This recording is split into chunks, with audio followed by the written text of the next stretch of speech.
à cet entretien Arrêt Société de la Place des Arts. Mon nom est Clotilde Cardinal, je suis la directrice de la programmation et au nom de tous mes collègues, encore une fois, je souhaite la bienvenue donc à vous qui nous écoutez à la maison, mais ainsi qu'à vous qui vous êtes déplacés ici au Salon urbain de la Place des Arts pour cet entretien, le 5e de notre saison et peut-être le plus excitant, oserais-je dire, qui porte le titre de « Les bienfaits de la musique sur le développement des enfants ». Alors, Place des Arts, avec cette série d'entretiens, cherche à favoriser les échanges et les discussions. Il vous sera donc possible, vous ici, avec nous, de poser des questions à l'issue de cet échange qui durera une 50aine de minutes. Et vous, sur le fil de discussion de la webdiffusion, vous pouvez également nous poser des questions que je réadresserai à nos invités par la suite. Voilà. Alors, sans plus tarder, je vais céder la parole à notre modératrice du jour, Catherine Veribelli, et qui est animatrice et chroniqueuse à la radio Haïti Première, qui va vous présenter donc nos 4 invités. Et je termine en disant que cet entretien est rendu possible grâce à la Fondation de la Place des Arts et je remercie notre partenaire média, La Presse. Catherine. Merci. Merci Clotilde. Clotilde de Cardinal, la directrice de la programmation de la Place des Arts. Bonjour tout le monde. Donc, je m'appelle Catherine Veribelli.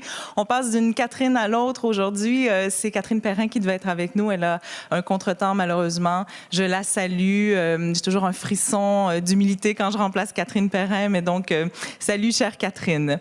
En même temps, quand on m'a contactée pour animer cette discussion aujourd'hui, les bienfaits de la musique sur le développement des enfants, je me suis dit qu'il y avait un petit quelque chose là parce que, tranche de vie, je suis une jeune maman, j'ai une petite fille de 3 ans et demi et un poupon de 6 mois que j'ai fui donc pour venir ici me réfugier le temps de cette causerie.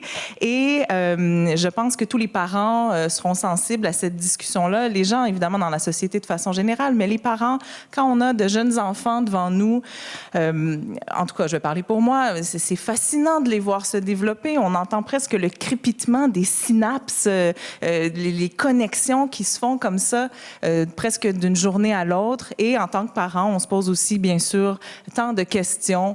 Qu'est-ce que je peux faire pour aider mon enfant à atteindre son plein potentiel, son épanouissement aussi, tout simplement? Alors, de belles et grandes questions, je crois bien, pour mes invités aujourd'hui. Je vous les présente.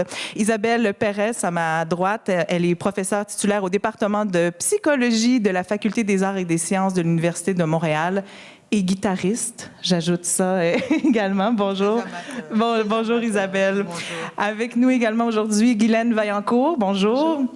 Guylaine, vous êtes professeure agrégée en musicothérapie, directrice du département des thérapies par les arts à l'Université Concordia. Donc, on va parler beaucoup musicothérapie, bien sûr, avec vous.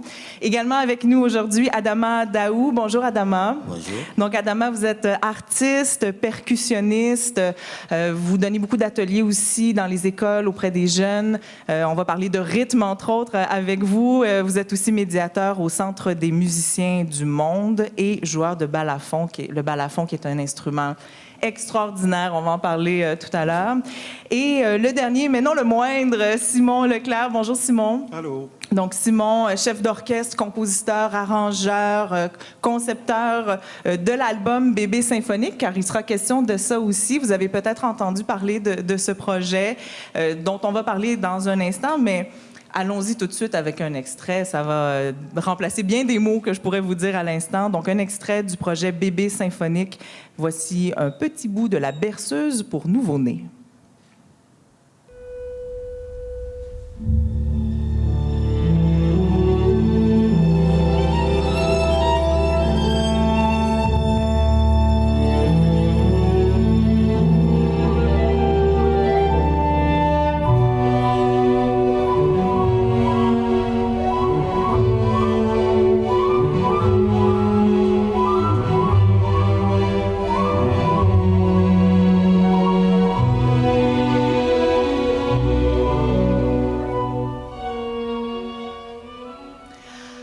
Alors, cet extrait me fait voyager moi aussi parce que j'ai eu plaisir de voir le spectacle, mais c'est pas vraiment ça, de vivre l'expérience Bébé symphonique.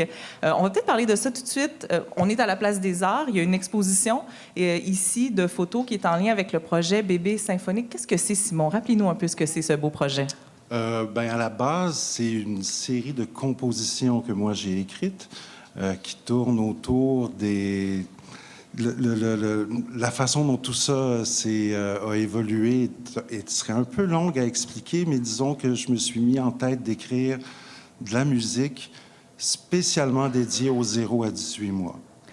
Quand même. C'était vraiment ça le but. Puis je l'ai approché un peu comme, tu sais, les acteurs à New York qui suivent la méthode, c'est-à-dire qui s'imprègnent totalement du personnage. Alors j'ai essayé de me mettre dans la tête d'un poupon qui est vierge de tout, dans diverses situations, puis voir comment est-ce que je pouvais l'accompagner musicalement là-dedans. J'ai l'impression que ce fut une aventure extraordinaire pour vous de faire ça. Un exercice intéressant, en tout cas. C'était extrêmement intéressant. Ouais. C'était parfois complexe aussi parce que je dois vous avouer que si j'avais pas eu à prendre en considération les parents, ça aurait été tout autre chose. On est dans le chemin, hein, un petit peu, les parents. Oui, je dois dire que oui. Non, mais on rigole, là, mais d'un point de vue strictement poupon, les références que nous, on a comme adultes par rapport à la musique, les références émotives, si on pense, je sais pas moi, à la musique de jazz, Les Dents de la Mer ou de Psychose, du léger. On dit que c'est épeurant, mais pour quelqu'un qui n'a pas ces références-là, est-ce que ce serait nécessairement épeurant? Alors, j'ai beaucoup réfléchi là-dessus, l'importance du rythme, d'ailleurs, dans l'évolution d'un être humain qui est totalement vierge, qui ne sait pas c'est quoi ce qui est doux, ce qui est fort. Il doit apprendre à décoder tout ça. Puis il en va autant aussi pour les couleurs, puis ce qui l'entoure. Alors oui, c'était un voyage très, très particulier. Puis relié à ça, Annie Savard-Filion, la photographe, a fait de magnifiques photos de bébés de 0 à 18 mois qui sont accompagnés d'instruments de musique. Et ça a dû être colossal comme travail pour elle. C'est pas évident, là. On a juste à y penser une petite seconde, là. Mais le résultat est craquant, franchement. Donc, si vous passez par la Place des Arts, c'est gratuit. Vous pouvez visiter cette expo. Et puis, c'est craquant, franchement, de voir des bébés comme ça avec des instruments de musique. Isabelle, je vous ai vu réagir un peu quand on a parlé quand Simon évoquait donc l'intensité sonore, hein, les nuances.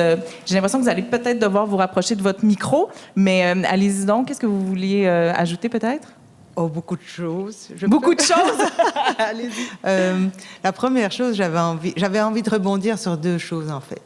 L'une, c'est que je ne pense pas que le poupon soit une terre vierge qu'on peut meubler comme on veut. Puis j'y reviendrai. Et l'autre, c'est, est-ce que ça marche? Est-ce que vous avez essayé avec le bébé? Moi, j'ai pas eu l'occasion de voir les réactions de bébés face à ça. Ah oui? Puis je dois vous dire que je l'ai fait avec énormément d'humilité. Oui. Je pense pas que je puisse totalement me mettre dans la tête et dans l'esprit émotif, psychologique et biologique d'un poupon. Je voulais pas faire de controverse ici. Non, au contraire, c'est la scientifique rappel.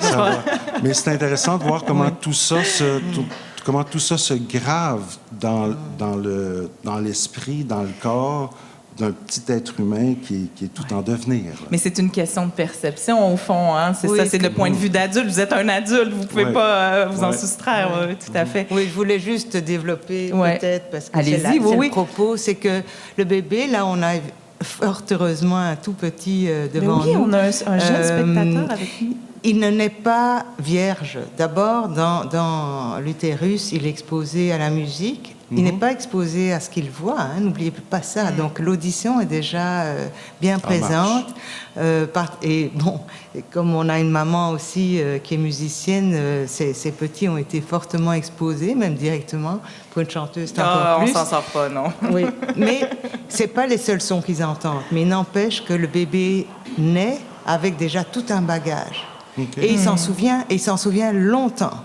Donc, par exemple, la voix est bien importante. J'ai remarqué dans ce petit extrait, ne le prenez de nouveau pas comme une pique, mais je me suis dit, tiens, c'est curieux, il n'a pas pris de voix féminine ou masculine, mais bien sûr, le bébé. Mais là, je pense que l'exercice est musical, est instrumental. Mais je trouve ça intéressant. Oui, on pourrait parler des heures tous les deux, je pense, parce que, bon, vous avez parlé des émotions, je pense qu'effectivement, le bébé, non seulement va naître avec un bagage musical qui lui permet déjà d'organiser toutes les musiques du monde, pareil que la nôtre, et là, vous avez raison tout à fait, c'est une question d'exposition et comme pour le langage, en fait, hein, donc d'acculturation. Mais c'est là que votre exercice, Simon, je trouve particulièrement intéressant parce qu'au fond, c'était votre point de vue. Un point de vue qu'on n'entend pas si souvent parce que de la musique composée pour du 0-18 mois, il y a des petites comptines. Non, puis c'était une des raisons pour lesquelles j'avais envie, moi, personnellement, de faire ça. C'est parce que moi, j'ai pas d'enfants, mais j'ai beaucoup d'amis musiciens qui ont des enfants et qui me disaient « Simon, il y a tellement rien à se mettre sous la dent musicalement. » pour cette tranche d'âge-là. Il y a tout, mais il n'y a rien qui est écrit. C'est ça, spécifiquement pour la chose. Alors, je trouvais l'exercice très intéressant. Bien, il l'est, en tout cas. Puis, donc, petite parenthèse, il y a l'exposition, il y a le livre, il y a aussi le spectacle, si je peux dire, Bébé symphonique, qui est présenté ici à Montréal, au Planétarium. On a annoncé des supplémentaires. Là, je ne sais pas où on en est dans la vente de billets, mais il y a cette expérience-là immersive aussi qu'on peut vivre si on le veut. Alors, écoutez, ça, c'est le projet Bébé symphonique, c'est une chose. Mais moi, j'avais envie de commencer par vous poser une question générale à vous quatre, en fait, parce que quand je disais que, bon, en tant que parent, on réfléchit beaucoup aux gestes que l'on pose, aux conséquences peut-être que ça peut avoir sur les goûts puis le développement de l'enfant. Vous, quelle était la place de la musique quand vous étiez jeune? Parce que là, les quatre, c'est au cœur de votre vie, c'est au cœur de votre parcours professionnel. Mais est-ce que c'était là, dès le départ, Adama? Est-ce que la musique a toujours fait partie de votre vie? Effectivement, moi, je suis né griot déjà. Oui. Et qui dit griot dit tout ce qui est la connaissance, l'histoire, la transmission de père en fils. Donc, je suis né trouver la musique chez moi, dans ma famille. Mais, je peux dire heureusement ou malheureusement aussi, je suis le seul à continuer dans le sens de la musique. Tous les autres, mon frère qui est chirurgien et mes sœurs qui sont coiffeuses et tout, c'est moi qui ai continué avec la musique. Vous en avez fait un métier, finalement, une pratique un peu plus professionnelle. C'est plus qu'un métier. C'est toute une vie pour moi, la musique. Et c'était là, donc, dès l'enfance. Alors, dès l'enfance, oui. Dès l'enfance. Guylaine, vous? Moi, j'ai commencé le piano à l'âge de 6 ans, donc ça a toujours fait partie de ma vie, la musique. Ensuite, les études en musique jusqu'en musicothérapie. Donc, c'est vital. Donc, de semer tout ça très jeune, là, je vois, il y a quand même un petit quelque chose aussi. Isabelle aussi, vous êtes musicienne. Vous avez commencé un petit peu plus tardivement, si je me souviens bien. Là, c'est mon tour d'être très humble. Allez-y. Oui, la musique est une passion, mais je pense que c'est une passion pour beaucoup d'entre nous. Donc, s'il y a une chose dont je suis convaincue, c'est que la population l'est de l'importance de la musique. Et donc, je suis comme les autres. Oui, j'ai insisté pour faire la musique. Moi, c'est l'inverse. Je ne suis pas tombée dans une famille musicale. Ma chance, et je pense qu'il nous regarde, mon fils l'est. C'est vrai. Est musicien. Puis j'ai envie de vous raconter. Allez-y. Il va se dire non, c'est pas vrai, elle va pas le faire. Si, je vais le faire. Quel est son prénom? Comment s'appelle-t-il? David. David, c'est le temps de quitter. Alors, c'est une petite pause. Il la connaît par cœur, l'histoire. Et je vais vous la raconter. Je suis désolée d'apprendre que vous n'avez pas eu d'enfant vous-même, mais vous allez comprendre l'importance de ce que j'ai dit au préalable. Bon, moi, j'étais déjà une scientifique, j'étudiais déjà la musique depuis longtemps. Hein, je suis vraiment tombée dedans très, très jeune. Pas toute petite, mais très jeune. Et donc, quand j'étais enceinte de David, il ne bougeait pas. Alors, mais le seul moment où il bougeait, c'est quand je m'installais le soir, parce que je travaillais, et que je mettais de l'opéra. Fort. Très, très, très, très fort. Mais alors fort. Et tous les soirs, et là, il bougeait. Alors, je mettais souvent la Traviata parce qu'il bougeait plus vite et je pouvais aller me coucher. Parce que l'histoire était très pragmatique. Il fallait que je puisse me dire, bon, il est vivant, OK. Parce que c'était à partir de 7 mois. Hein, j'étais déjà bien enceinte. Et puis, 8 mois après sa naissance, il y a une gardienne qui me dit « Écoute, c'est bizarre, mais j'ai voulu écouter ton disque, là, ton CD, puis David est devenu comme fou. »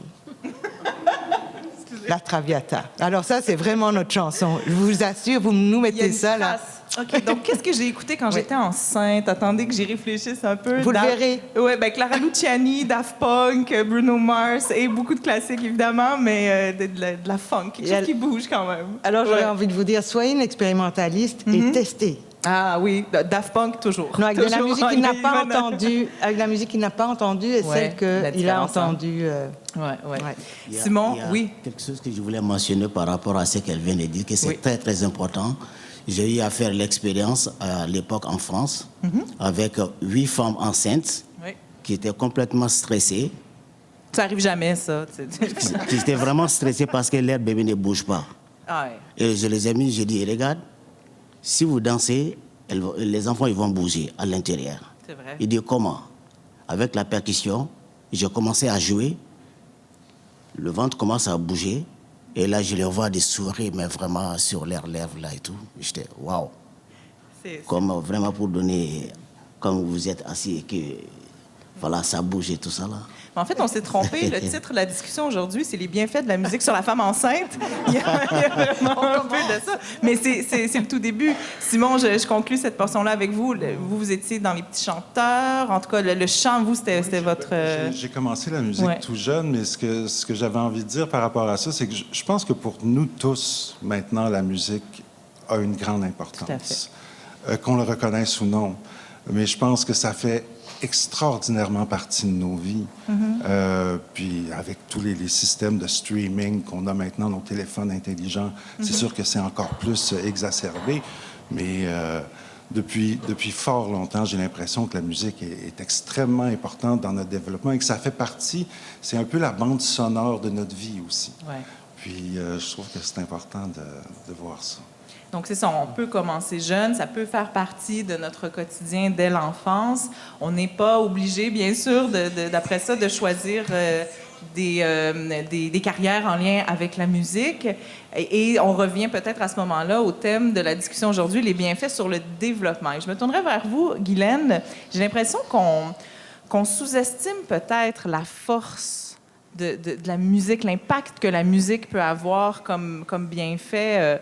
On fait, de la musique, pourquoi pas, ça ou autre chose. Mais bon, en musicothérapie, évidemment, on pense tout autrement, là. Oui, bien, évidemment, en musicothérapie, on est des professionnels certifiés qui ont fait une formation universitaire pour travailler spécifiquement avec la musique et les enfants. Donc, on travaille plus du côté clinique avec les bébés prématurés, les enfants autistes ou qui ont une déficience intellectuelle ou des troubles de langage. Et on voit qu'avec l'utilisation de la musique, des méthodes autant réceptives qu'actives. Actives, ça veut dire qu'on les implique dans le jeu musical avec des instruments très simples. Ils n'ont pas besoin de connaître la musique. Ils ne font pas face à un échec parce qu'ils n'arrivent pas à jouer de la musique. Et on travaille à ce moment-là sur l'estime de soi, la confiance en soi. Et tout ça a une répercussion autant dans la séance de musicothérapie qu'ensuite dans la famille. Et un peu plus tard, on voit même que les musicothérapeutes spécialisés qui travaillent avec les bébés prématurés, on peut mesurer vraiment l'impact sur la stabilisation du battement cardiaque, la respiration. Ils prennent plus de poids. Donc, ils sortent plus vite. Donc, les études ont été faites aux États-Unis. Ça coûte cher, être hospitalisé. Donc, pour eux autres, c'est un indicateur. Mais ce sont les musicothérapeutes qui sont des experts dans l'utilisation spécifique de techniques ou de méthodes. Et il faut savoir aussi qu'on rencontre chaque enfant, un bébé, adolescent, on peut les rencontrer tout seul, mais avec les parents, pour voir quelles sont les forces, quelles sont les difficultés, les capacités. Et à partir de ça, on fait un plan d'intervention où on va décider des objectifs et des meilleures méthodes pour atteindre ça. Donc, c'est quelque chose qui... Il n'y a pas un modèle unique, il n'y a pas une recette. Non, il n'y a pas de recette, puis il n'y a pas une musique qui fait la même chose à tout le monde. Comme on le sait pour nous, on a chacun nos goûts musicaux. Et en adaptant spécifiquement aux besoins de l'enfant, on peut mesurer chaque semaine, voir le progrès ou les choses qui doivent être visées pour qu'il y ait vraiment une amélioration. Mais c'est autant au niveau physique, émotionnel, social ou cognitif. Donc, on vise certaines sphères de l'enfant. Et on travaille toujours avec l'équipe aussi, parce qu'on travaille dans les hôpitaux, les écoles spécialisées, les centres communautaires, les centres de petite enfance. Donc, c'est pas... c'est ça, quand je disais qu'on sous-estime, c'est que la force, elle est réelle. Les résultats sont concrets, puis on le voit très bien. C'est plus à démontrer... Bien, évidemment, en général, puis la musique, ça devrait être partout, ça devrait être accessible à tout le monde. Dans les écoles, on se bat depuis longtemps pour ça. Et on a fait un projet à Concordia, le droit des enfants à la musique, où là, on veut que ça soit accessible à tous. Des enfants qui ont des handicaps, des enfants qui sont peut-être dans des situations plus difficiles. On le voit un peu avec le docteur Julien Garage à musique, où c'est accessible à tout le monde, parce qu'on sait que la musique, ça va aider à tellement de niveaux pour ces enfants-là. Juste d'être avec d'autres enfants, d'autres camarades, on fait de la musique ensemble. L'aspect social de la musique, oui, tout à fait. Est super important. Et aussi, quand on voit qu'il y a des progrès, je vais vous donner un exemple d'un tout petit qui avait 2 ans et demi, qui arrivait, un nouvel arrivant, il ne parlait pas, il était plus en jargon. Et les tout petits ne le comprenaient pas. Donc, il était isolé, puis sa mère pensait qu'il n'était pas nécessairement intelligent.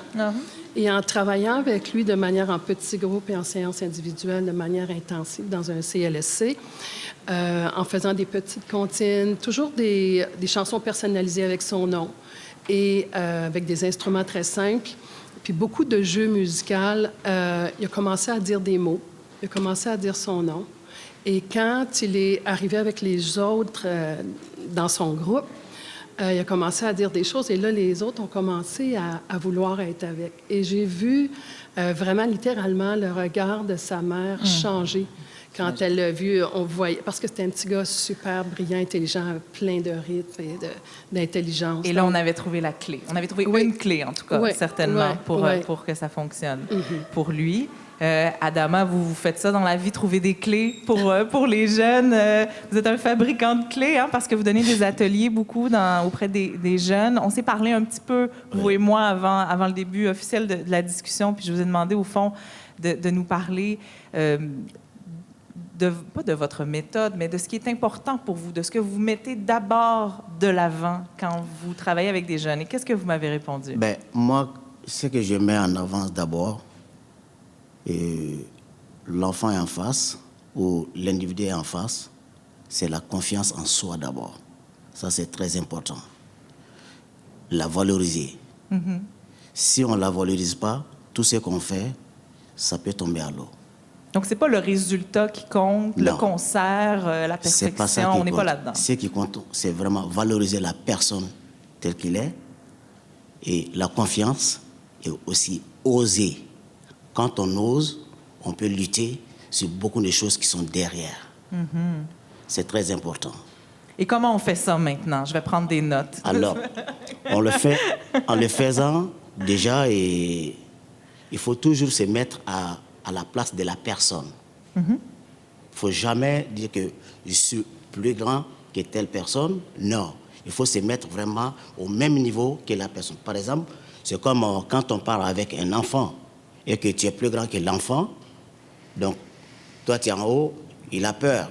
Mais si tu te mets vraiment au même niveau que l'enfant, là la confiance commence à s'installer. C'est là où on amène un instrument, par exemple le djembé ou soit le balafon. Si on tend, l'enfant se sent rassuré. S'il est rassuré, et c'est là où toi tu peux travailler avec l'enfant en rapport de ce que vous allez mettre en place.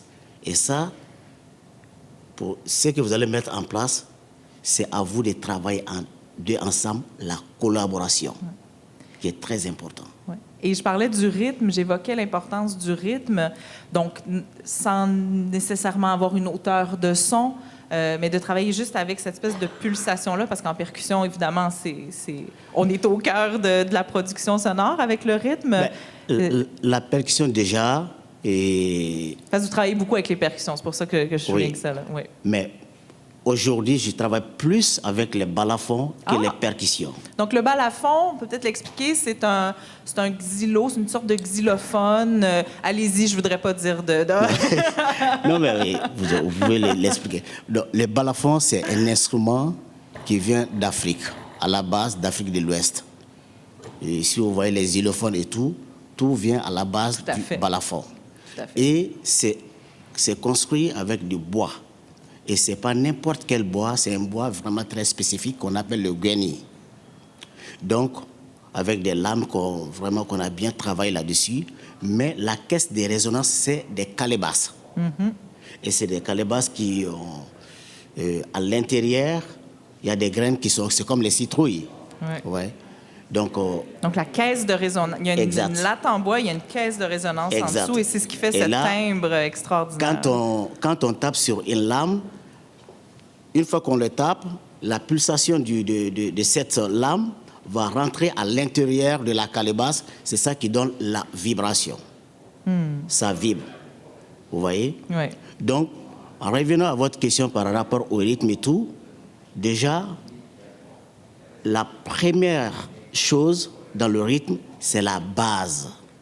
Et cette base, elle est vraiment très ronde.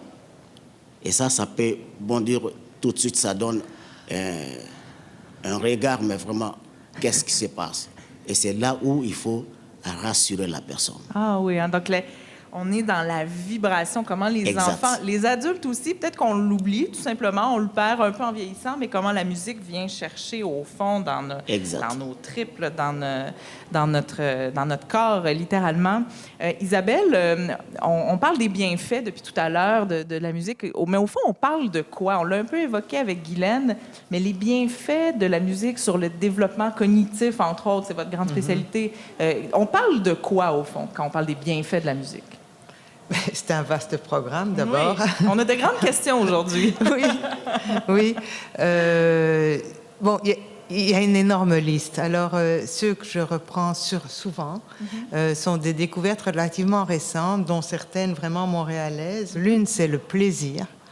C'est une source de plaisir extraordinaire. Donc, on peut penser, on parlait du prématuré qui ne peut pas bouger, donc qui ne peut pas jouer, qui ne peut pas faire de la musique, mais au moins, il peut en écouter, comme en fin de vie aussi. Donc, oui, la musique, son avantage aussi, c'est cet aspect-là. C'est d'en faire, bien entendu.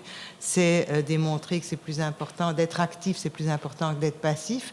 Mais il n'empêche qu'on peut aussi l'absorber et qu'il y a des avantages. Donc, la première chose, c'est vraiment tout cet aspect de plaisir, de sécrétion de dopamine qui vous encourage à réexpérimenter la musique, puisque c'est elle qui vous apporte ce bonheur-là. Ça, comme le bonheur de prendre un morceau de chocolat, notre cerveau le retient, puis il sait que la prochaine fois, on va avoir du bonheur, donc on a envie de reprendre du chocolat. C'est le même mécanisme, en fait. En fait, c'est même les mêmes structures. C'est les mêmes structures, bon, alors, dans le cerveau. Donc, c'est pas loin, et ça a été découvert à Montréal, documenté surtout par mon collègue et ami Robert Zator. Mais petite parenthèse, c'est relativement récent que la science... Je pense que humainement, on le sait que la musique a des bienfaits puis que ça nous fait du bien, mais la science a dit oui, d'accord, c'est vrai, somme toute assez récemment. Là. Bien, la science a explosé dans ce domaine-là. Okay. Et j'ai cette chance d'avoir participé un peu à cette explosion donc, et de la connaître. Et donc, c'est un peu ça aussi ma mission, c'est de la partager. Tout à fait. Alors ça, c'est un fait bien établi, bien important et local. Et l'autre fait que beaucoup ignorent encore, qui est très récent, qui est encore plus récent que l'aspect de la dopamine, ou en tout cas, c'est l'aspect social. C'est l'aspect, vous aviez des femmes enceintes, il y en avait plusieurs, c'est la musique nous rassemble. Et ça, pour moi, pour le développement, c'est un des aspects les plus essentiels. Bien sûr, il y a l'attachement mère-enfant que j'ai décrit par une anecdote, hein. Mais il y a de la science derrière tout ça. Oui. Je pourrais vous donner un petit cours. Mais l'aspect social, alors ce qu'on a montré récemment et que j'aimerais que vous reteniez après cette heure d'échange, c'est vraiment tellement important, c'est que si on est synchrone, c'est-à-dire que si on joue ensemble, on chante ensemble, on marche ensemble sur le rythme de la musique, eh bien, nous aurons plus tendance à nous entraider. Nous trouverons l'autre, parce qu'évidemment, l'idée derrière ça, c'est que l'autre nous appartient un peu, on fait partie de l'autre, par le fait même qu'on est comme un seul. Et vous le savez, c'est quelque chose qu'on connaît, qu'on a toujours dit, mais maintenant la science le montre, qu'effectivement, des tout petits là, qui vont être bercés sur le beat de la musique, par exemple, bien, sur le bon beat, eh bien, ils vont collaborer avec celui qui les a bien bercés. Il va lui ramasser ses crayons, il va l'aider. Et Ça me brise le cœur, non, parce que c'est des fois, magnifique. on n'a pas de sens de rythme, puis c'est correct aussi. Mais on peut danser quand même avec nos enfants, j'espère, là. Ça n'a pas été fait, ça, mais c'est une bonne idée. C'est fait tous les jours, Isabelle. C'est fait tous les Non, jours. je ne pense pas. Qu'on danse pas sur le rythme? Oui, je ne Ok. pense pas. Et c'est comme pour la voix et qu'on ne chante pas juste. En fait, c'est plus on est beaucoup plus tolérant qu'on ne pense. Ah, je et la comprends ce que vous majorité voulez chante dire. juste et la majorité peut être sur le beat, comme on dit. Donc, il y a plusieurs bons beats. Oui, finalement. mais ça ce c'est que encore je une autre comprends. digression. Oui. Oui. Mais mon message est vraiment celui-là. Ouais. C'est très important. Et donc, dans le développement des enfants et dans les écoles, c'est vraiment l'aspect social. L'aspect social qui nous a tant manqué, par ailleurs, on l'a vu en Ouais. pandémie aussi. Qu'est-ce qu'on voyait? Des gens qui chantaient, c'était où? C'était en Grèce ou en Italie là, qu'on voyait les gens chanter aux Balcon, fenêtres? en Italie. Parce qu'il y avait Mais besoin de se ici sentir aussi. ensemble. Ici aussi. Oui, non, mais On j'aime a fait parler du d'Italie. tam-tam sur les balcons, nous. Oui, c'est vrai. Martha Wainwright l'a fait aussi. Donc, c'est Oui. vrai, Oui. ce désir d'être ensemble. L'Orchestre symphonique Simon, bon, vous avez fait Bébé symphonique, vous avez fait Harmonium symphonique. D'ailleurs, Oui. j'aime bien les mettre côte à côte, Harmonium, Bébé symphonique. Ben, c'est parce que c'est moi dans les deux cas. C'est Mais ça, tout à fait. juste avant qu'on aille là, je veux revenir sur les deux dernières interventions parce que je trouve ça allez-y. captivant. Premièrement, j'ai très hâte d'écrire un concerto pour balafon et orchestre. Ça, j'ai Vous hâte que l'aurez ça se entendu passe. ici en premier, mesdames et Puis, messieurs. tu sais comment on a l'expression qui dit être sur la même longueur Bien d'onde. sûr. Puis il y avait beaucoup de ça dans ce qu'on a entendu. Puis sans être trop flyé, je pense que la notion vibratoire, tu sais, tu parlais des bases puis tout ça. Exact. Je pense que c'est très, très important. Puis c'est ce qui fait, j'adorais quand vous disiez, c'est ce qui fait qu'on peut plus facilement s'entendre par la suite. Donc, être sans doute sur une même longueur d'onde ou l'interpréter de la même façon. Puis ça, je trouve ça vraiment fascinant. Tu veux qu'on revienne à l'orchestre symphonique? En fait, c'est que moi, j'avoue, Simon, que je vous ai imaginé pour Bébé symphonique. J'ai ce genre de folie mentale par moment. Mais je vous ai comme imaginé en ayant un petit bébé à côté de vous, presque sur votre bureau. Ben, j'avais Puis- des photos. Des photos, d'accord. Il y avait plein de Mais photos ça autour de moi. bave moins une photo, quand Ouais, même, c'est disons-le. sûr. Là. C'est sûr. Mais comment, quand même, vous êtes-vous mis, on parlait de se mettre un peu à la hauteur de l'enfant. Là, vous, dans votre cas, c'est de se mettre à la hauteur d'un 0,18. Ouais. Dans le choix de l'instrumentation, j'imagine, des nuances, mais en même temps, on ne veut pas que le résultat soit peut-être justement une... Comment je pourrais dire ça? Qu'on se restreigne trop en se disant « Ah, c'est du 0,18, donc il faut peut-être pas y aller avec la trompette, faut peut-être pas y aller un peu plus fort. » Donc, comment vous Je vous ne êtes l'ai un pas peu... approché Non? comme ça. Allez-y. C'est-à-dire que moi, mon public premier, c'était les 0 à 18 18. mois. Puis c'est à eux que je voulais m'adresser. En fait, c'est à eux... Puis là, je ne sais pas comment le dire précisément, mais c'est comme si je voulais faire un petit voyage avec eux. Mais évidemment, j'étais conscient que pour des questions de vente, de diffusion, de tout ce que tu voudras, il fallait que je prenne en considération les parents. Parce que je pense pas que, je sais pas moi, un enfant de 3 mois se rende au planétarium tout seul pour Si seulement. assister à ça. Donc, il y a toujours les parents qui sont présents, Oui. puis je devais en tenir compte. Mais c'est sûr que la perception, quand on est tout jeune, de ce qui nous entoure, de ce que les vibrations veulent dire, c'est une grande découverte, ça. C'est-à-dire que c'est comme ça qu'on se forme, c'est comme ça qu'on se forge. La musique est aussi un langage, puis ça rejoint ce dont vous avez parlé tantôt. Oui. Puis c'est une démarche qui se veut apaisante, je dirais. C'était très important pour moi de créer un moment qui soit, on dirait en anglais, un bliss, un moment de zénitude extrême. Donc oui, j'ai réfléchi à l'instrumentation, puis tout ça, puis au type de ligne mélodique, mais je savais qu'il fallait que je reste dans un univers de concordance et de rythme qui soit clair. Je savais que je devais rester dans ces dimensions-là.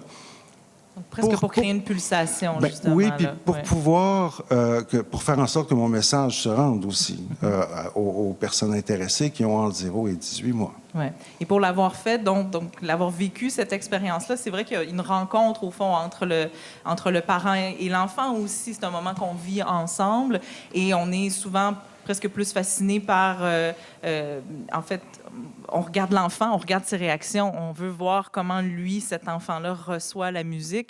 Et puis, entre 0 et 18 mois, je vous apprendrai rien qu'un enfant de 2 mois puis un enfant de 14 mois, c'est vraiment pas la même chose. Donc, c'était bien de voir les autres enfants aussi réagir différemment. Dans mon cas, là, qu'Antoine, qui avait 5 mois à l'époque. Donc, ça, c'est une application concrète de comment on peut inclure la musique peut-être dans la vie de notre enfant. En même temps, Guylaine, quand vous parliez du droit des enfants à la musique, j'aurais envie de vous poser cette question-là. Comment on peut rendre ça plus concret dans le quotidien sans nécessairement aller au concert ou aller à l'expérience immersive? Il y a 1001 applications, j'imagine, qu'on peut suggérer aux parents à l'écoute, n'est-ce pas? Oui. Bien, premièrement, tout d'abord, là, en commençant à chanter à son enfant, on n'a pas besoin d'être cantatrice ou un canteur. La voix, c'est l'instrument le plus intime. C'est ce qui transmet l'intention. C'est ce qui crée le lien. Tout le monde est capable de... Si on est capable de parler, on est capable de faire une berceuse. Puis la notion de fossé, ça n'existe pas. Là, parce que l'enfant, lui, c'est l'intention qu'il ressent, l'affection. Donc ça, c'est important. On commence là. On commence aussi, tranquillement, on peut obtenir des instruments très simples. Alors, j'ai apporté un exemplaire oui. d'instrument simple, je pense. Peut-être que vous m'aimerez pas. Non, mais critiquez-le. Je sens qu'on peut le critiquer, en fait. Bien, dans le fond... Alors, je ne sais pas si on le voit bien à la caméra. Oui. Là, j'ai apporté un petit clavier qui m'a été offert. Donc, on a des baguettes. Baguettes, merci. Et puis, bon, c'est une petite gamme. Le mi est très faux. Oh! Donc, on a une petite gamme ici, puis on peut y aller avec les baguettes, les maillettes, ou on peut y aller en touche un peu plus de piano. Comme ça, c'est coloré. Il y a un animal, les animaux, que voulez-vous, ça fonctionne bien avec les enfants. Mais critiquez-le. Bon, Qu'est-ce qui n'est pas bien dans ce jouet-là? Premièrement, c'est excellent d'apporter des c'est instruments. plein de plastique, je le sais. Non, ça, je n'ai pas choisi, on me l'a offert. J'ai pas pensé au plastique. J'ai pensé à l'oreille humaine, à la sensibilité, puis au développement de l'enfant, à l'âge de l'enfant, aux dissonances, aux sons trop aigus, aux sons métalliques. C'est pas mauvais, là. Je veux dire, tout le monde a commencé avec des jouets comme ça. Mais c'est pour ça que je dis des instruments en bois. Donc, le son métallique, c'est pas une bonne idée? Bien, c'est pas que c'est pas une bonne idée. Et puis, en fait, les enfants, vous allez les observer, puis vous allez voir comment ils réagissent. S'ils deviennent un peu agités, ou, tu sais, on peut lire quand même le langage non-verbal, parce qu'on veut pas non plus une hyperstimulation. Puis un enfant, s'il se met à jouer, ça peut être assez fort. Puis c'est quand c'est proche de l'oreille aussi. Donc, il faut avoir... Il faut doser, finalement. Doser toujours, puis une hygiène orale, on va dire ça de même. Tout ce qui est de l'environnement sonore, là, de toujours voir, OK, parce qu'on a beaucoup de pollution sonore, de surstimulation. Puis pour les enfants, on s'en aperçoit pas, mais ça peut irriter un peu le système nerveux. Donc, des instruments en bois très, très simples. J'utilise beaucoup le tambour. C'est comme une boîte avec des languettes, là, super bel instrument. Ça, c'est des instruments qui sont bons à vie. Un enfant va jouer là-dessus jusqu'à 90 ans, là, quand il sera Mais le un bol à enfant. salade renversé, des fois avec en plastique encore. Bon, on une peut fois, je inventer. m'excuse, Non, là. c'est pas le plastique qui me dérange. Mais on peut inventer des instruments avec tout les à fait. enfants, toujours. Ça, c'est génial. Mais voir au niveau de si c'est aigu, si c'est grave. Puis, tu sais, c'est culturel aussi. Là. Moi, je parle pour ce qu'on voit ici, mais je veux dire, selon les cultures, des fois, c'est là qu'on va aller dans les sons plus aigus. La simplicité, finalement. Oui, parce que la simplicité, c'est important parce qu'encore là, on suit le développement de l'enfant.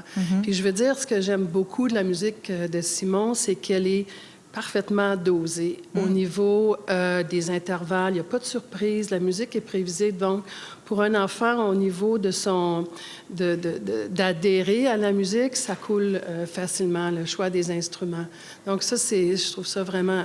Moi, je l'écoute, j'en ai des frissons parce que je trouve que c'est une musique qui a une place à l'émotion et des mouvements qui nous amènent dans l'émotion, puis à un moment donné qui stabilise. À la danse, alors, il y a aussi, beaucoup... au rythme, hein? Et la musique, c'est faite de tension, résolution tout le temps. Donc, dans les mouvements ascendants, les crescendo, les instruments. Je veux revenir brièvement sur être sur la même longueur d'onde. Dans notre travail en musicothérapie, on va travailler avec les enfants et les parents. Puis une des choses qu'on fait, parce qu'on est musicien, on regarde l'enfant comme s'il était un peu un instrument de musique. Comment il s'exprime avec la voix, rythmiquement, comment il marche, qu'est-ce que c'est son rythme, sa voix, sa propre expression sonore et musicale. Et après, nous, comme musicothérapeutes, OK, comment moi, je peux entrer en résonance, aller le rejoindre, créer ce pont-là ou ce lien-là avec ma voix chantée, un instrument de musique, ou simplement, on a souvent des techniques qui vont être de refléter avec la voix. Si un enfant fait une petite vocalise, on va reprendre ça, mais l'élargir un peu plus pour comme reconnaître ce qu'il nous dit, mais après ça, lui donner de l'amplitude, juste pour l'aider à continuer à développer son répertoire expressif. Et dans l'enfant qui est dans le non-verbal pour quelques années avant qu'il commence à pouvoir s'exprimer, c'est une façon d'être en communication, d'être reconnu, d'être entendu. Et souvent, c'est ça qu'on va faire. Parce que j'ai vu le tout petit bébé. On prête attention au sonore de l'enfant, puis c'est là qu'on crée le pont avec eux pour travailler, puis développer la relation de confiance et la relation thérapeutique aussi. Tout à fait. C'est tellement riche, hein? C'est tellement un univers riche. Isabelle, je vois que vous avez donc votre livre, un de vos livres, je pense. En tout cas, vous avez celui-là, Apprendre la musique. Qu'est-ce que c'est, d'ailleurs, peut-être juste nous le présenter? C'est la somme d'une partie de vos recherches, en fait, à ce sujet? De nouveau, pas avec les miennes, heureusement. Non, c'est vrai, mais j'ai quand pas même. beaucoup travaillé avec les enfants. Oui. Oui, je l'ai apporté parce que c'est le sujet. C'est exactement le sujet, tout à fait. Depuis la naissance. Puis, bon, c'est très, très lisible. Hein, c'est pas ce que j'enseigne à l'université. Là, c'est vraiment pour tout le monde qui s'intéresse à la science. Donc, ça se veut fondé sur la science. Maintenant, après une pandémie, ou en tout cas en pandémie, on est devenu très sensible à la science. Alors, en fait, je l'ai écrit avant, hein, mais je me dis, c'est le moment aussi de le présenter encore, où je présente en fait tout ce qu'on sait. Alors, il y a des choses qu'on ne sait pas. Je veux dire, par exemple, quel instrument proposer à un tout petit? Je ne sais pas. Il faudrait que je regarde la science pour savoir s'il y a des études qui ont été faites. Et en fait, je finis le livre en encourageant l'expérimentation. Parce que c'est un peu ce que je vous ai dit au tout départ, c'est est-ce que vous avez essayé? Et en fait, c'est pas très compliqué d'essayer. C'est de voir un peu les réactions des bébés. Et nous, on est passé maître dans l'art de l'expérimentation. Alors, consultez-nous si vous avez des projets. Lui a créé le canevas, puis nous, on l'utilise exact. après. Et c'est un peu ça le but du livre, c'est prouvons, donnons de l'évidence. Comme les enfants vont s'améliorer à l'école, vont être plus sociables, donnons la science pour effectivement l'appuyer. C'est ainsi qu'on arrivera à convaincre à ce que la musique soit mieux utilisée et plus efficacement. Donc, c'est un peu ça la morale de mon... Mais morale? Oui, mais bien sûr, je passe par l'intellect, qui est la question qu'on me demande toujours, c'est est-ce que ça rend plus intelligent? Bon, allons-y. Alors, creusons ce sujet. Vous avez sans aucun doute entendu parler de l'effet Mozart, n'est-ce pas? L'effet Mozart. Alors, sinon, ce que c'est... il y a quelques années, il y a eu une étude là, qui avait un peu faussement, finalement... ça n'avait pas été bien révisé, là, c'est ce que je crois comprendre, qui avait dit que finalement, les enfants qui écoutent du Mozart, leur cerveau se développe mieux, plus vite, je ne sais pas trop, en tout cas. Et évidemment, qu'en musique classique, là, je parle du domaine que je connais très bien, la musique classique, on a fait comme « Oh, Mozart, c'est merveilleux, allons-y, faisons écouter du Mozart aux enfants. » Mais en même temps, bon, Mozart... Handel, c'est magnifique, par ailleurs aussi, moi j'aime bien. Qu'est-ce que c'est l'effet Mozart et démolissez-le un peu mieux que moi, finalement. Parce que c'est faux, finalement. Ça n'existe pas, cet effet-là. L'effet que Mozart, la musique, précisément celle de Mozart, aurait un impact là, positif sur le cerveau de l'enfant. Bon, une réponse très, très courte. Allez-y. Non, c'est la maison que vous... La musique que vous aimez. Oui. La musique que vous aimez, ben, elle va marcher. Elle va marcher, C'est sûr, c'est sûr. ça. Voilà. Alors, l'histoire de Mozart et de c'est tout. En fait, ça nous a servi. Hein, Ah je veux oui, dire. OK. Oui, parce que c'était tout de même publié dans Nature, c'était dans les années 80, et tout à coup, on s'est dit, oh, tiens, la musique, on l'a oubliée. Il n'y avait rien sur la musique à l'époque, ou à peu près. Il y avait très, très peu de gens qui travaillaient. J'en étais, mais très peu qui travaillaient là-dessus. Et donc, moi, je pense que quelque part, ça nous a aidés. Par la suite, l'effet Mozart, on a montré que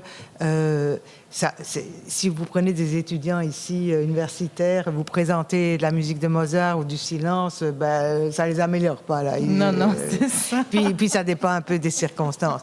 Par contre, des enfants, on a montré aussi, la BBC a fait une enquête, c'est formidable, hein, la BBC, elle travaille pour les chercheurs.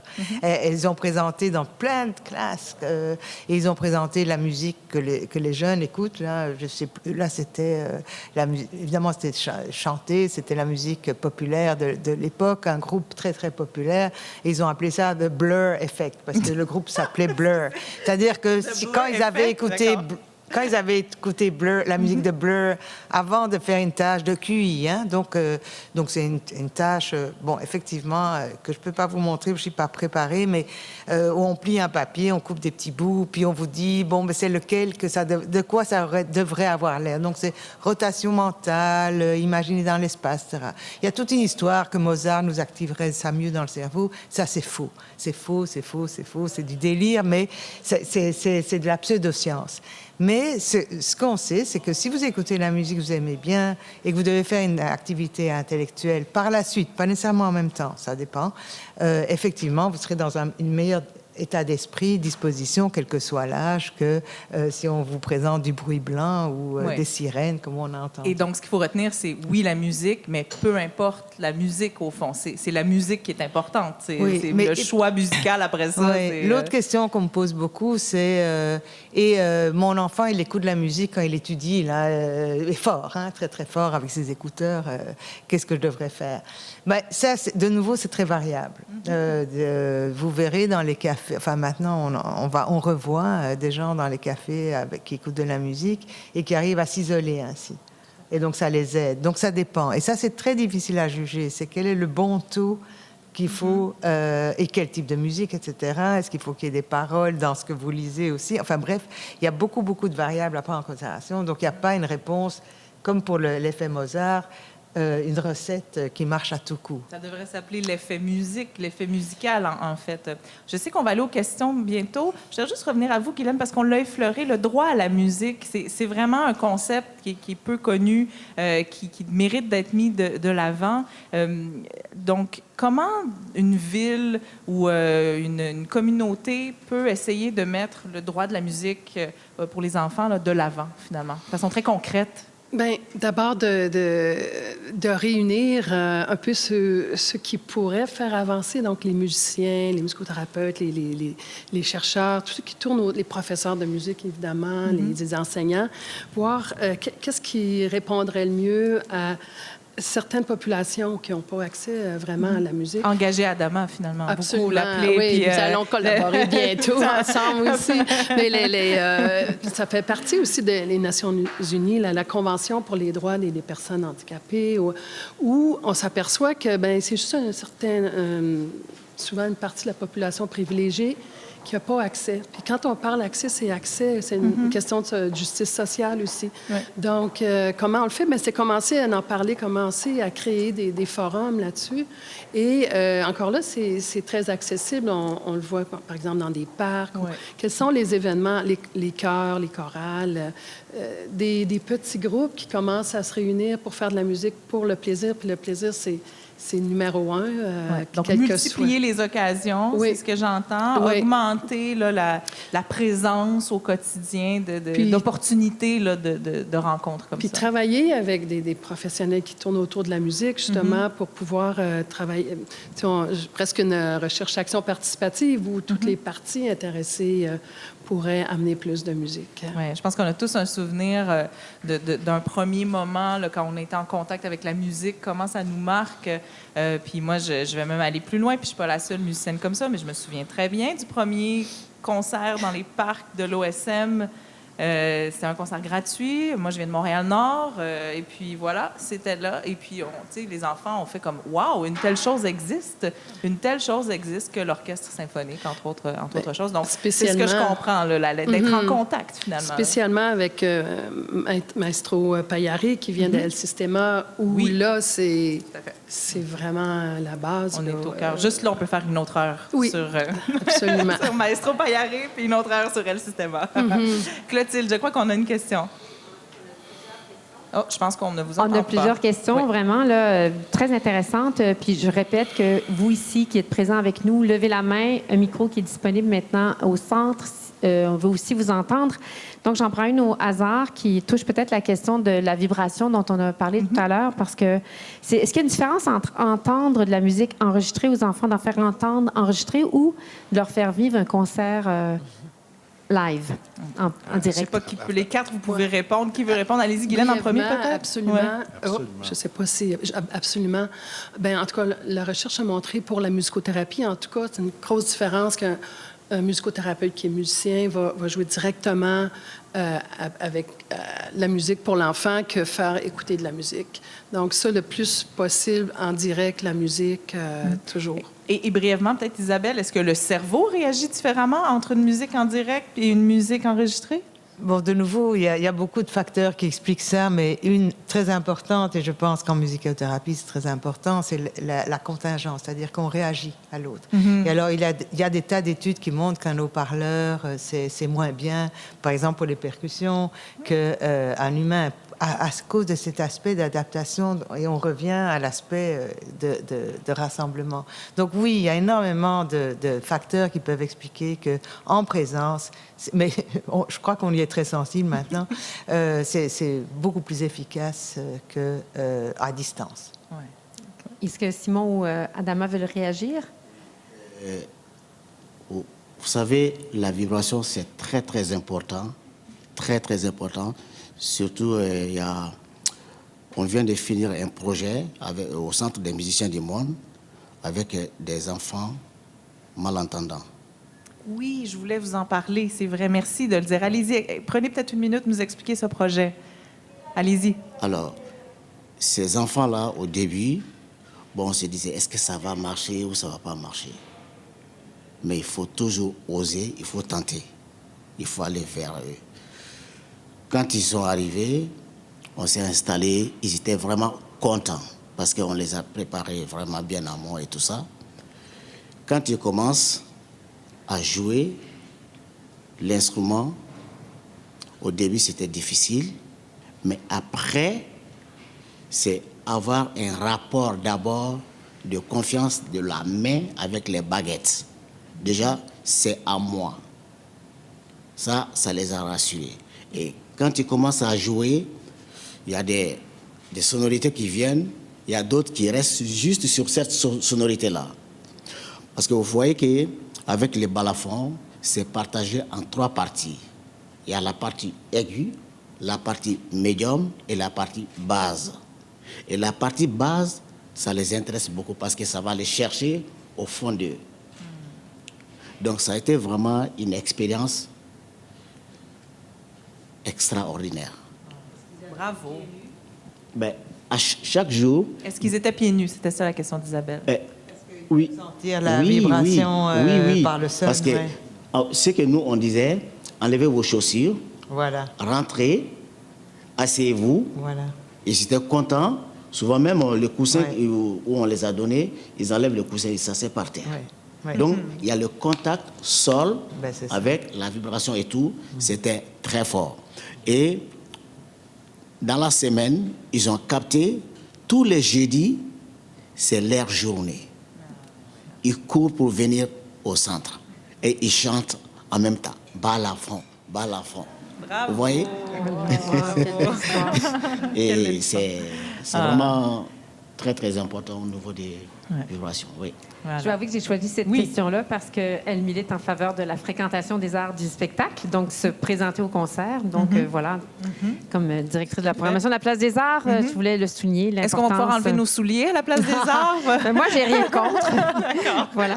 Peut-être une autre question qui porte sur le fait qu'on pose la question si les oreilles des enfants doivent avoir terminé leur développement pour entendre les sons, ou il y a une autre façon, j'imagine, d'entendre les sons, un peu comme pour l'audition, pour les yeux, mais on est dans Pour le la développement vue. de l'enfant, pour la vue, exactement. C'est une intéressant, question ça. de Nathalie Pachelski. Parce que, en tant que parent d'un nouveau-né, on sait qu'il ne voit pas très bien, qu'il ne voit pas tout, mais qu'il nous entend. Et moi, j'ai réalisé que j'arrivais puis je me présentais à mon enfant. Je voulais qu'il entende ma voix. Je disais « Bonjour Antoine, c'est maman ». Tu sais, puis je voulais qu'il entende ma voix. Puis je me disais « Je ne sais pas s'il me voit ». Mais c'est ça, l'oreille se développe. Elle commence déjà à se développer. On l'évoquait tout à l'heure, ça se développe déjà dans le ventre de la mère. Ouais. Donc, on ne peut pas attendre que ça soit fini, ce développement-là, au fond. Là. En fait, comme je disais, le système auditif, il se développe avant la naissance. Donc déjà, il a 2-3 mois d'avance sur le système visuel. Ouais.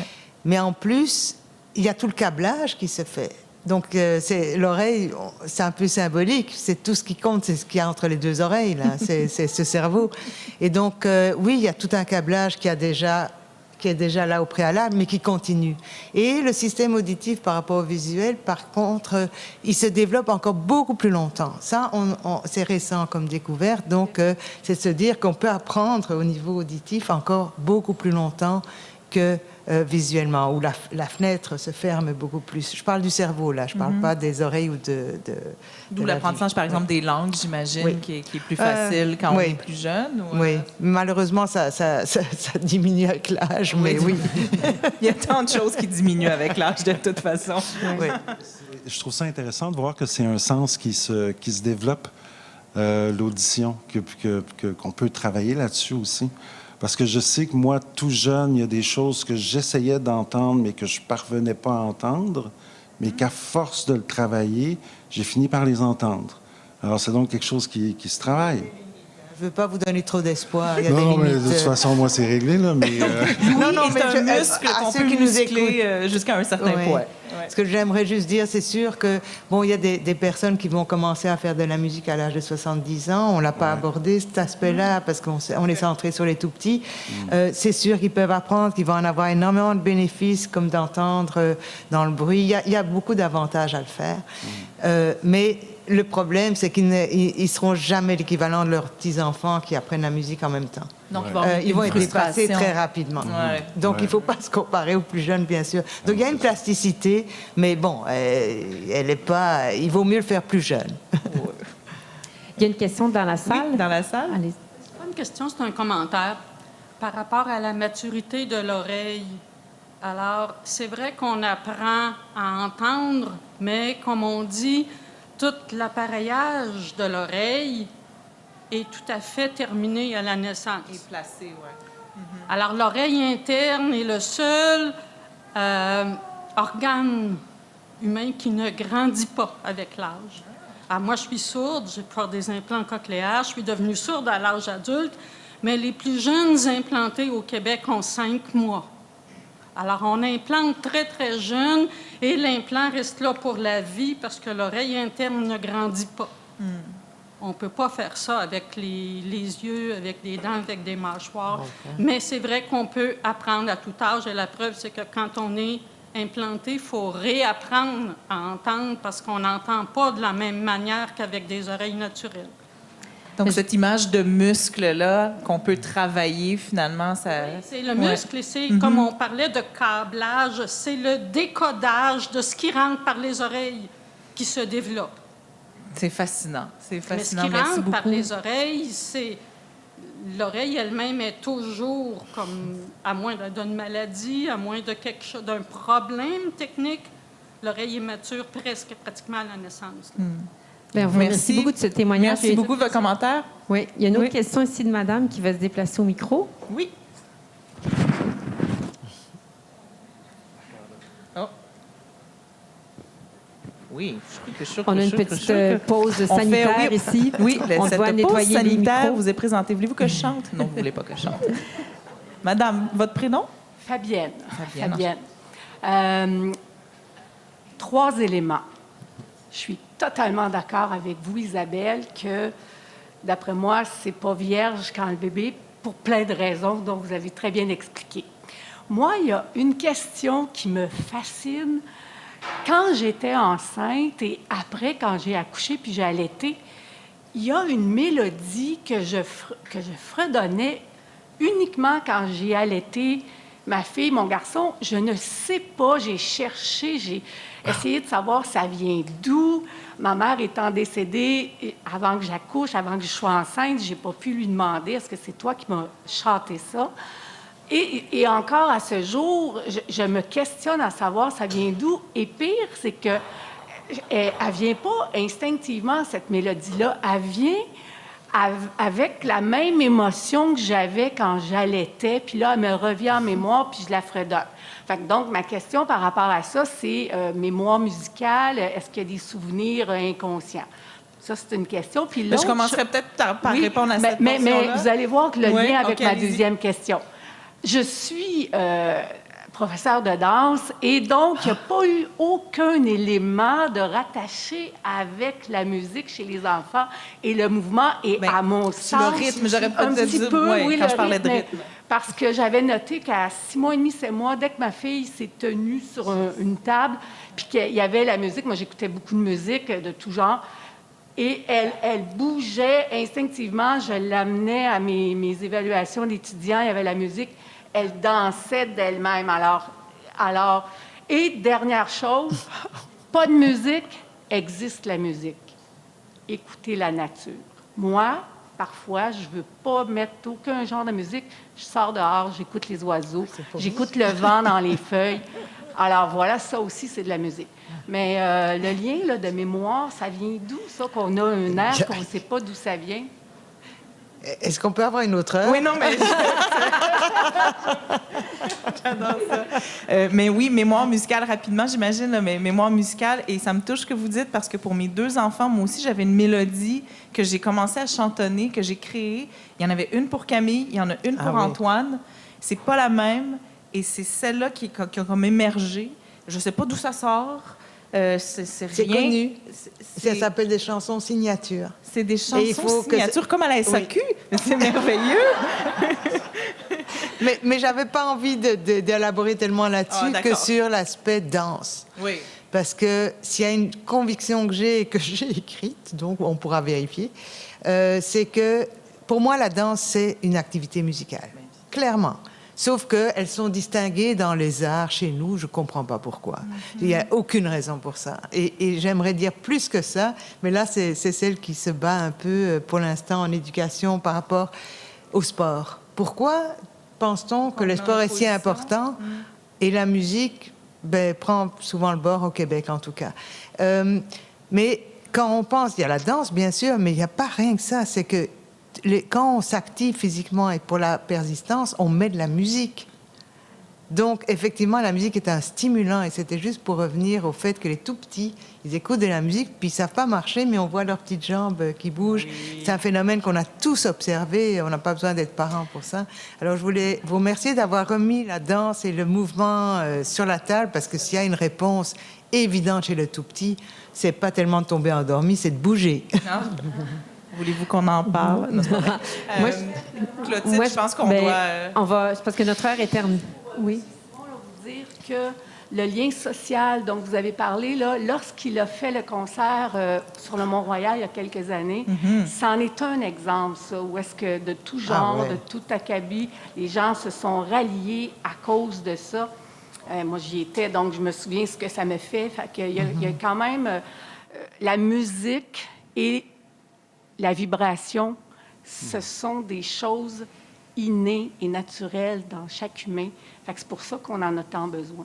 Ça me semble être une très belle conclusion. Ça, vous m'enlevez presque les mots de la bouche. Clotilde, je crois qu'on va devoir arrêter. Oui, en fait, je vous remercie, Mme Fabienne, pour c'est effectivement une très belle conclusion de dire que l'art est un geste extrêmement rassembleur. Alors, merci. Moi, je suis là pour dire merci aux gens, évidemment, à s'être déplacés, mais surtout merci à nos invités, Simon Leclerc, Amada Daou, Guylaine Vaillancourt et Mme Pérez, Isabelle, ainsi qu'à notre animatrice qui nous a sauver au pied levé. Catherine Verrebelli. Merci à vous 15. Je pense qu'on a un autre sujet. On va faire d'autres sujets avec la matière que vous nous avez donnée. On voit qu'il y a de l'intérêt pour ça. Merci beaucoup. Merci vraiment. Merci à vous à la maison qui nous avez écoutés. Et puis, on se revoit l'année prochaine. À l'automne, on redémarre cette série d'entretiens Arts et Société à la Place des Arts. Au plaisir de vous y voir. Merci encore. Merci. Merci.